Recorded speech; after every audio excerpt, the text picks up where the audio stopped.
देखो केमिस्ट्री की शुरुआत जो है वो एटम भैया से होती है, ठीक है। एटम भैया का मन किया भाई अकेले रहते रहते बहुत दुनिया बीत गई, क्यों ना मॉलिक्यूल बनाया जाए। मॉलिक्यूल का मन किया कि भैया क्यों ना कंबाइन होकर कुछ और बड़ा परिवार बनाया जाए, जॉइंट फैमिली बनाया जाए, कंपाउंड बनाया जाए। इन कंपाउंड ने भी अपने आप को बंटवारा कर दिया, भैया एक तो वो जो इनऑर्गेनिक हो, एक वो जो ऑर्गेनिक हो। इनका क्लासिफिकेशन और भी हो सकता है, कुछ ऐसे होते हैं जो मैनमेड होते हैं, कुछ ऐसे होते हैं जो नेचुरल होते हैं। बेटा एटम और एलिमेंट जो मैटर जो मॉलिक्यूल जो है, एटम और मॉलिक्यूल ये बेसिकली किसको कॉन्स्टिट्यूट करते हैं बेटा? एलिमेंट्स को। यानी कि एलिमेंट्स जो है वो बेसिकली प्योरेस्ट फॉर्म है मैटर का। मैटर की क्या है बेटा? Purest form. अब मैटर का हो तो है, इस धरती पे जो कुछ भी है सब मैटर है और सभी मैटर करता है ना। मैटर ही मैटर करता है, बाकी कुछ मैटर नहीं करता है, इसलिए मैटर ही मैटर करता है। तो मैटर की डेफिनेशन क्या हुई? जो मैटर करे वही मैटर है। तो इसका मतलब मैटर वो है जो कोई ना कोई स्पेस ऑक्यूपाई करे और जो वॉल्यूम ऑक्यूपाई कर रहा है और जिसका कुछ ना कुछ मास हो, जो कुछ ना कुछ लाइफ में वेटेज रखता हो आपकी, वही तो मैटर करेगा। बाकी मैटर क्या करेगा भाई? जिसने तुम्हारे दिमाग में जगह बना ली हो, दिल में जगह बना ली हो, है, और जो मतलब डिटेल में मत जाओ, और जो तुम्हारे लिए वेटेज जो स्पेस ऑक्यूपाई कर रहा है वो मास है। जैसे नीरज सर है, नीरज सर एक मैटर है, सोनाक्षी एक मैटर है, हर्षिता एक मैटर है, मेरा आईपैड भी मैटर है। हाँ सबका मैटर हो गया। और ये भी तो होता है ना, भाई आ जाए यार एक बड़ा मैटर हो गया। हाँ तो इसका मतलब एलिमेंट बेसिकली मैटर की सबसे प्योरेस्ट फॉर्म है। समझ में आई बात? देखो बेटा अब जो टॉपिक है डिस्कशन का वो ये नहीं है कि आज मैं तुम्हें मैटर के बारे में पढ़ाऊं। बात ये है कि जो ये एटम है, ये एटम कितना वेट रखता है, इसका मास कितना होगा, इस मास को कैलकुलेट करना आज हम सीखने वाले हैं कि एक एटम के अंदर बेसिकली मास कैसे कैलकुलेट किया जाता है, ठीक है। अब इसको हम कैसे स्टडी करें? जैसे मान लो इस बोतल का वजन जो है वो 1 किलो है, एक बोतल 1 किलो। तो मैं एक बोतल कहूं या 1 किलो कहूं, बात एक है, कोई डिफरेंस है क्या? कोई डिफरेंस नहीं है।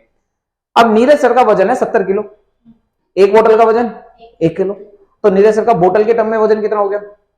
70 बोतल। अगर मैं कोई भाई कोई कहे कि भाई आपके शरीर में कितनी बोतल समा सकती है, तो मैं कहूंगा 70 बोतल समा सकती है, ठीक है। तो मतलब ये नहीं कि मैं हाँ वो यूज करता हूं, बट मैं वैसे बता रहा हूं कि बोतल इतनी आ सकती है, यानी कि इतनी बोतल के मैं बराबर हूं। तो दैट इज द कंपैरेटिव मास। अब मैंने अपने मास को इस बोतल से रिलेट कर दिया, कंपेयर कर दिया। अब मैंने मास की एक नई यूनिट बना दी, दैट इज बोतल, है ना। ऐसे ही तुम बाजार में जाओगे, सामान खरीदने के लिए जाते हो बाजार में, तो बाजार में जब हम सामान खरीदने के लिए जाते हैं तो तुम देखते हो कि सब्जी वाले के पास पत्थर रखे रहते हैं, है ना, छोटे छोटे, और सिक्के विक्के बांध के रखता है, वजन नहीं होता, क्योंकि उसने क्या कर रखा है? एक नई यूनिट ऑफ वेट बना ली, ठीक है। अब वो उसको मेजर कर रहा है, उसको पता है 2 पत्थर अगर मैं तोल के इसको वो दे दूंगा, सेब दे दूंगा, तो इसका मतलब मैंने 1 किलो सेब दे दिया, क्योंकि एक पत्थर उसका आधा किलो का है। कंफर्म है? तो वो जो कंपैरिजन है, एक नई यूनिट बनाना, वही मास के टर्म में भी हम एक यूनिट तैयार करेंगे, क्योंकि एटम का मास बहुत कम होता है, हल्का सा होता है, खाता पीता है नहीं कुछ। तो प्यारे बच्चों, मैटर के बारे, इसके मास के बारे में सबसे पहले जो बात हुई वो हमारे रदरफोर्ड भैया ने कहा कि भैया जो हमारा न्यूक्लियस होता है, ओए होए 2 न्यूक्लियस हो गए, जो न्यूक्लियस होता है उस न्यूक्लियस के अंदर एटम का सारा मास होता है। एक एटम का सारा मास न्यूक्लियस के अंदर होता है। और न्यूक्लियस वो परिवार है जिसके अंदर 2 लोग रहते हैं, कौन कौन? प्रेमा और मीता, ठीक है। तो ये है हमारे प्यारे प्रोटॉन्स और ये हमारे प्यारे न्यूट्रॉन्स। इन दोनों का वजन न्यूक्लियस का वजन, और जो न्यूक्लियस का वजन वही एटम का वजन। यानी कि मैं कह सकता हूं कि अगर मुझे एटॉमिक मास निकालना है तो मुझे प्रोटॉन और न्यूट्रॉन के मास को जोड़कर लिख देना है। लेकिन उसके लिए मुझे ये भी तो पता होना चाहिए प्रोटॉन और न्यूट्रॉन है कितने परिवार में। जैसे मान लो एक पूरा ये एक एटम है, इस एटम के अंदर 2 प्रोटॉन है और 1 न्यूट्रॉन है, ठीक है। तो हम तीनों एक साथ बैठे हुए एक न्यूक्लियस के अंदर। तो अब अगर मुझे इस एटम का वेट निकालना तो क्या करना पड़ेगा? मुझे अपना वेट, आपका और आपका, तीनों का वेट हम जोड़ देंगे, काम बन जाएगा। कमाल की बात है हम सबकी डाइट एक जैसी है, तो हम सबका वेट भी एक जैसा है, यानी कि मास ऑफ प्रोटॉन और मास ऑफ न्यूट्रॉन का वेट लगभग लगभग सेम होता है। तो हमारा पहला काम है कि क्वांटिटी फाइंड आउट करना, प्रोटॉन और न्यूट्रॉन कितने हैं, और उनको एक पर्टिकुलर वैल्यू से मल्टीप्लाई कर देना जो एक पर्टिकुलर प्रोटॉन और न्यूट्रॉन का मास होता है। ये बात समझ में आई कि नहीं है? ठीक है, यानी कि एक एटम का हम मास आसानी से निकाल सकते हैं, बहुत अच्छी बात है। जैसे कि 4 का एग्जांपल, मान लो आपके पास एक एटम है, उस एटम के अंदर प्रोटॉन जो है बेटे, प्रोटॉन है मान लो 6 और न्यूट्रॉन है बेटा मान लो 6। तो यहां पर टोटल पार्टिकल कितने हो गए? 12। हाँ या ना? कोई कच्ची बात तो नहीं गई? नहीं सर। बेटा याद रखना, प्रोटॉन का मास और न्यूट्रॉन का मास, दोनों का मास लगभग लगभग एक जैसा होता है। प्रोटॉन का होता है 1.66 इंटू में 10⁻24 ग्राम, और इसका होता है 1.67 इंटू में 10⁻24 ग्राम। तो लगभग है 67 हाँ, लगभग एक जैसा मास मानकर चलते हैं, प्रोटॉन और न्यूट्रॉन का मास एक जैसा है। तो अब अगर मैं कहूं कि मुझे इस एटम का मास निकालना है, तो सर अगर इस एटम का मास निकालना है तो एटॉमिक मास क्या हो जाएगा प्यारे बच्चों? कुछ भी नहीं करेंगे, देखो गुड्डू, एक गुड़िया, टोटल पार्टिकल कितने हैं? 12, और एक का मास कितना है? 1.67 इंटू में 10⁻24। जो भी मास आएगा वो एक एटम का मास आ गया कि नहीं आ गया? ग्राम में। एटम का मास किस में आ गया? ग्राम में। जो भी वैल्यू आएगी वो मैं यहां पे रख दूंगा। पक्की बात, कच्ची बात तो नहीं करी बेटा। इन दोनों को जोड़कर मास नंबर कितना आया? इसे कहते हैं मास नंबर। क्या कहते हैं बेटा? Mass number. मास नंबर कितना आया? 12। ये जनरली हम किसकी बात कर रहे हैं? कार्बन की। अरे सो टैलेंटेड। तो इसका मतलब कार्बन का मास आ गया कि नहीं आ गया? पक्की बात है। ये कार्बन की कितने एटम का मास है? एक। वन मोल नहीं, सिर्फ एक एटम। मतलब 1 किलो चीनी ली, उसमें से एक दाना निकालकर उसका वजन किया मैंने, यानी कि 1 मोल मेरे पास एटम थे। अभी मोल की बात नहीं करते, अनमोल है सारी चीजें। अभी एक पार्टिकल उठाया है, सिर्फ कार्बन का एक एटम उठाया, उसको मैंने वेइंग मशीन पे रख दो। ऐसा है, कुछ होता नहीं है, बस समझाने के लिए बोल रहा हूँ। हाँ, कि भैया एक एटम का मास निकाला मैंने कार्बन का, वो ये आया। किसी को कोई दिक्कत है क्या यहाँ तक? नहीं है सर। ठीक है, बहुत अच्छी बात है। मिटा दो ना? मिटाऊं क्यों? अगली बात है, यहीं से अगली बात बिल्कुल समझ में आ जाएगी। जाको मैं थोड़ा सा छोटो कर देता हूँ, जाके यहीं पे समझ में आ जाएगा तुम्हें। जय लियो, पूरी टेक्नोलॉजी यूज कर दूंगा। हाँ लियो, ठीक ठीक। अब इधर आ जाओ प्यारे बच्चों। यहां पर अब हम हर एक एटम का मास अगर ग्राम में निकालने लग जाएं, -24 लिखते फिरेंगे तो थोड़ा सा अनकन्वीनियंट है ना भाई? बार बार 10⁻24 लिखेंगे तो कैलकुलेशन में भी हमारे लिए क्या हो जाएगी? दिक्कत हो जाएगी। और हमें आलसी आदमी, तो हम शॉर्ट ट्रिक ढूंढते हैं, है ना? तो हमने क्या किया, हमने मास के लिए एक यूनिट तैयार कर ली, छोटे पार्टिकल के लिए, सांप पार्टिकल के लिए। कौन से पार्टिकल के लिए बेटा? सांप। जिंदगी में सांप होना आय हाय, सब एटॉमिक पार्टिकल। समझ में आई बात? लो, never give the milk to the saanp, he will डंक यू। शी विल भी हो सकता है। हाँ, ओहो, दुखती रख पे हाथ। ये तो नहीं रहे,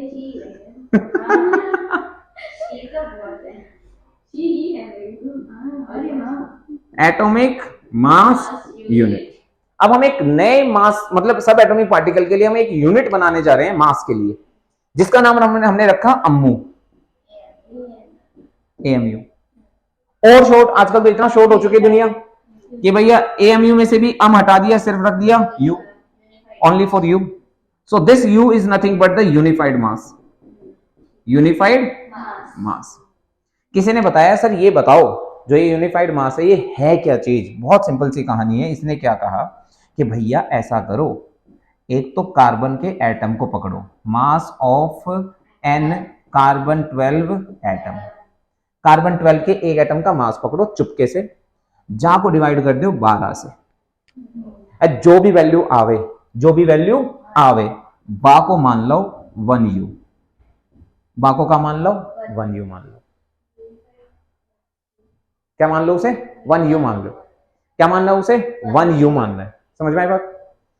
अब इसकी वैल्यू कितनी हैगी? देखो, एक कार्बन के एटम का मास कितना है? 12 इंटू में 1.67 इंटू में 10⁻24। बोलो हाँ या ना? ठीक है। तो क्या मैं यहां पे ये नहीं लिख सकता 12 गुना में 1.67 इंटू में 10⁻⁻24 डिवाइडेड बाय 12 करोगे, 12 से 12 उड़ जाएगा, तुम्हारे पास वैल्यू जो आएगी चकाचक 1.67 इंटू में 10⁻⁻24, इसी को माना गया है 1U ग्राम। यानी कि इतने सारे मास को 1U मान लिया। 1 किलो पानी को हमने एक बोतल मान लिया, क्योंकि एक बोतल में 1 किलो पानी आ गया, तो हमने इसको एक बोतल मान लिया फिक्स। तो अब मैं बार बार 1 किलो 1 किलो 1 किलो नहीं चल लाऊंगा, मैं बोलूंगा एक बोतल। जैसे हम दूध खरीदने के लिए जाते हैं, दूध वाले को हम ये कहते हैं भाई 1 लीटर दूध दे दे, और जो और भी ज्यादा आलसी होगा कहेगा 2 दूध की थैली दे दे। 1 किलो लेना है तो कहेगा 2 दूध की थैली दे दे भाई, और नहीं तो जाके बोले 4 दूध की थैली दे दे। क्यों? क्योंकि उसे पता है कि एक दूध की थैली का मतलब आधा लीटर है। 1 थैली ऑफ द दूध इज इक्वल टू आधा लीटर।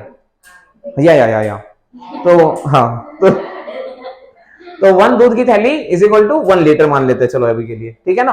तो अगर तुम्हारी मम्मी कहेगी भाई 5 दूध की थैली ले आओ, तो अंडरस्टूड है कि तुमने पता है कि 5 लीटर दूध मंगवाया है।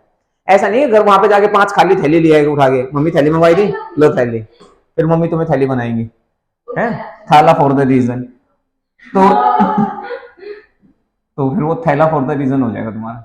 तो 1U का मास कितना हो गया? 1.67 इंटू में 10⁻⁻24 ग्राम। पक्की बात है, ये हो गया एटॉमिक मास। प्यारे बच्चों, अभी अभी हमने ये भी सीखा कि ये कुछ और नहीं बल्कि ये तो मास ऑफ प्रोटॉन है। ओहो, ये तो मास ऑफ न्यूट्रॉन है।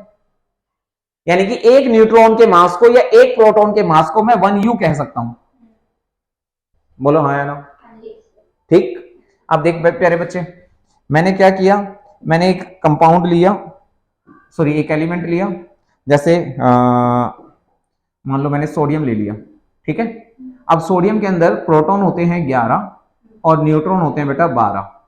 तो मैं तुमसे अगर इसका पूछूं एटॉमिक मास, क्या पूछूं बेटा? एटॉमिक मास पूछूं, तो तुम इन दोनों को जोड़ दो, बोलो जल्दी से जोड़ के कितना आएगा? वाह, कितना तगड़ा मैथ है, 23। और जस्ट आगे क्या लगा देना है? यू। बस जैसे ही यू चिपक गो, जहां को मतलब है गो, जे मास जो है वो यूनिफाइड मास है, यूनिफाइड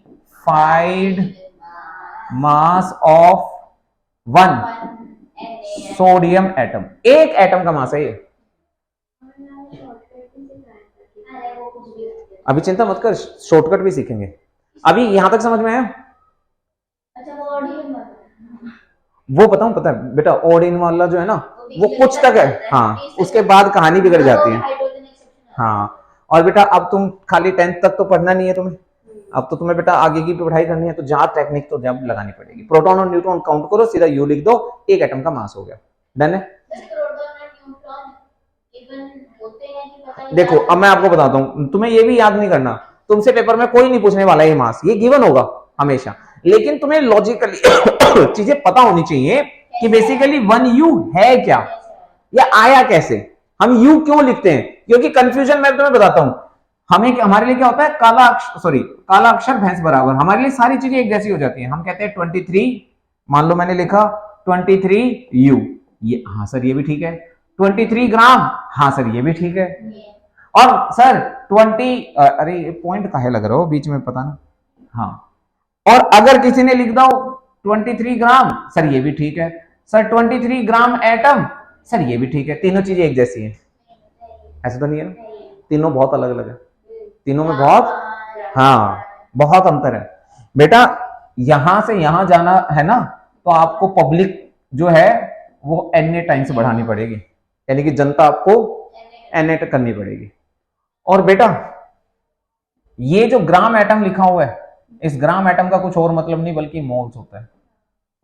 ग्राम एटम का क्या मतलब होता है? मोल्स। यानी कि यहाँ पे दे रखे 23 मोल्स, ये 1 मोल का मास है और ये 1 एटम का मास है। देखो कितना बड़ा अंतर है, 1 एटम का मास, 1 मोल एटम का मास सोडियम के, और ये 23 मोल्स है, ये अपने आप में ही 23 मोल्स है, यहाँ पे मोल्स ही 23 दे रखे हैं। डन?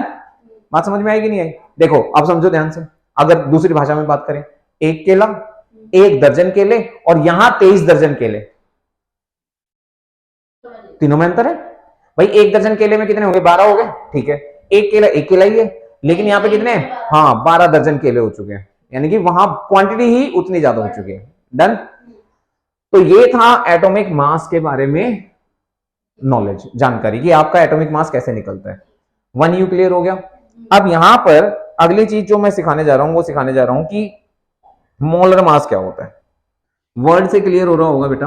अगर मैं मोलर मास की बात करूं, मोलर मास, हाँ मोलर मास, तो मोलर मास क्या होता है? Mass of 1 mole of any substance, ठीक है। 1 mole of any substance, mass of 1 mole of any substance is called molar mass. ठीक है, याद रखना मोलर मास की हमेशा यूनिट जो होगी वो होगी ग्राम पर मोल, ग्राम पर मोल। ठीक है, ठीक है सर। तो अब मैं अगर तुम्हारे लिए यहां पर कैलकुलेट करूं mass of 1 mole of sodium, sodium के 1 मोल का मुझे मास निकालना है। अब ध्यान से सुनना बेटा, 1 मोल का मास कैसे निकलेगा।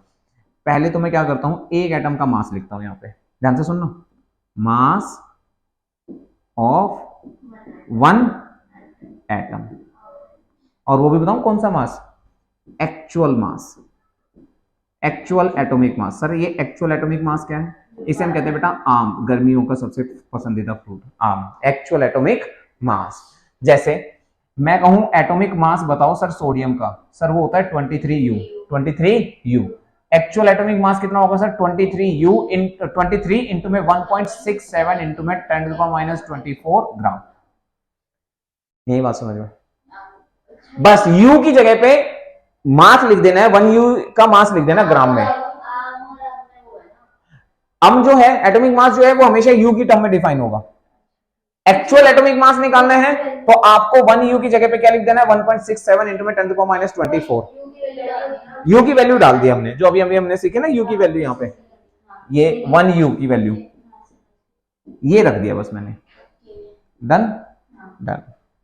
चलो, तो यहां से ये one mass of 1 atom, actual atomic mass of 1 atom into में हम क्या करते हैं बेटा, एवोगैड्रो नंबर, क्योंकि एक मोल के अंदर इतने पार्टिकल होते हैं सोडियम के, एक मोल के अंदर एन पार्टिकल होते हैं। वो एन पार्टिकल कितने होते हैं? 6.022 इंटू में 10⁻23। डन, रख देते हैं 23 इंटू में 1.67 इंटू में 10⁻24, 6.022 इंटू में 10⁻23। प्यारे बच्चों जब इन दोनों को मल्टीप्लाई करोगे ना, कमाल की बात है, वैल्यू आएगी 1। इनको मल्टीप्लाई करोगे वैल्यू आएगी 1। चमत्कारी वैल्यू है, चमत्कारी वैल्यू है, मल्टीप्लाई करना वैल्यू बनाएगी। ठीक है, तो यूनिट क्या आ गई? ग्राम पर मोल। आगे की नहीं आ गई? पक्की बात है। तो प्यारे बच्चों ये जो हमारे पास आया है, ये है हमारे पास 1 मोल सोडियम का मास, ये है 23 ग्राम पर मोल। पक्की बात है। अब बेटा देखो ध्यान से सुनना, इसी मोलर मास को कहा जाता है बेटा गाम। गाम, गाम माने ग्राम एटॉमिक मास। ठीक है, इसे ग्राम एटॉमिक मास भी कह सकते हैं और इसे मम भी कह सकते हैं। बचपन में कहते हैं मम्मी मम, मम माने molecular sorry molecular atomic mass, molecular atomic mass, इसे कहेंगे ग्राम एटम। मोलर मास तो इनका फिर कॉमन नेम हो गया बेटा, जब मम्मी ने स्कूल में नाम लिखवाया तो नाम लिखवाया मोलर मास।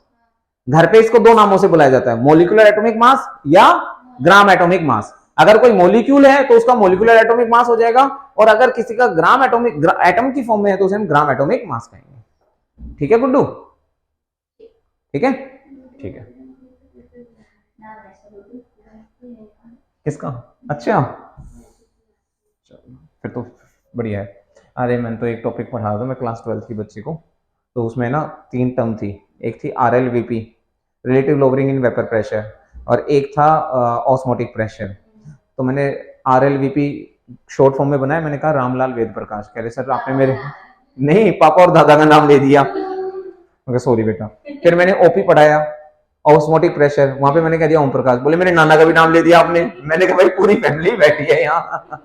ठीक है, हाँ। तो ये बड़ी दिक्कत होती है शॉर्ट फॉर्म के साथ। तो ये गाम है और ये, और बेटा गाम के अंदर आपको अच्छे से पता है दुनिया किसका नाम लेती है, राम का। गाम के अंदर ही कौन फेमस है, राम है। और राम, जैसे राम की कोई जाति नहीं होती, ऐसे राम की भी कोई यूनिट नहीं होती, यूनिटलेस क्वांटिटी है। यानी कि ध्यान से सुनना मेरे बात को। अब यहाँ पे अम के बाद आम, आम के बाद गाम, ठीक है। आम खरीद के गाम गए और गाम में जब बैठ के आम खा रहे थे तो राम याद आया। कौन याद आया, राम। तो बेटा आम गाम में गए, गाम में बैठ के आम खाए और राम को याद किया। अब देखो अम की बात करते हैं। अम क्या है हमारे पास, 23U, सोडियम की बात कर रहे हैं। किसकी बात कर रहे हैं बेटा, सोडियम की। 23U आम, अब इसको आम खिलाना है तो हम क्या करेंगे, 23U को मल्टीप्लाई कर देंगे 1.67 इंटू में 10⁻⁻24 ग्राम, ठीक है। प्यारे बच्चों ग्राम अगर मुझे इसका लिखना है तो हम लिखेंगे 23 ग्राम। सिर्फ ग्राम लिख दिया 23 ग्राम तो बन गई बात। अब राम के बारे में बात करें तो 23U को डिवाइड किया जाता है 1U से। हाँ, यानी कि एटॉमिक मास यूनिट के कंपैरेटिवली किसी भी एक एटम का मास कितने टाइम हैवियर है वो हमें रिलेटिव एटॉमिक मास बताता है, ठीक है। तो ये वैल्यू कितनी आ जाएगी, सिर्फ 23, सिर्फ 23। तो अगर कहीं पर सिर्फ 23 लिखा है तो इसका मतलब राम के बारे में बात हो रही है। अगर कहीं पर 23 ग्राम लिखा है इसका मतलब ग्राम एटॉमिक मास की बात हो रही है। यानी कि हम सिंपल लैंग्वेज में कहें तो हम ये भी कह सकते हैं की बात हो रही है, यानी कि मोलर मास की बात हो रही है, ठीक है। वहीं अगर हमने आम खाया है बेटा तो आम खाने के हमें पैसे भरने पड़ गए 1.67 इंटू में 10⁻⁻24 और सिर्फ बेटा बेटा ये है ना 2 वो नहीं लगना चाहिए, 234 यू है ये। तो 23U लिखा है तो इसका मतलब एटॉमिक मास है। समझ में आ गई बात। तो एटॉमिक मास, एक्चुअल एटॉमिक मास, ग्राम एटॉमिक मास और रिलेटिव एटॉमिक मास ये आपस में इस तरीके से रिलेटेड है। तो ये जो टॉपिक था ये पूरा का पूरा आपका एटॉमिक मास का, एक्चुअल एटॉमिक मास का, रिलेटिव एटॉमिक मास का और ग्राम एटॉमिक मास को जिसको हम मोलर मास भी कहते हैं, ये टॉपिक था, ठीक है। चलो आज की सेवा यहीं समाप्त करते हैं।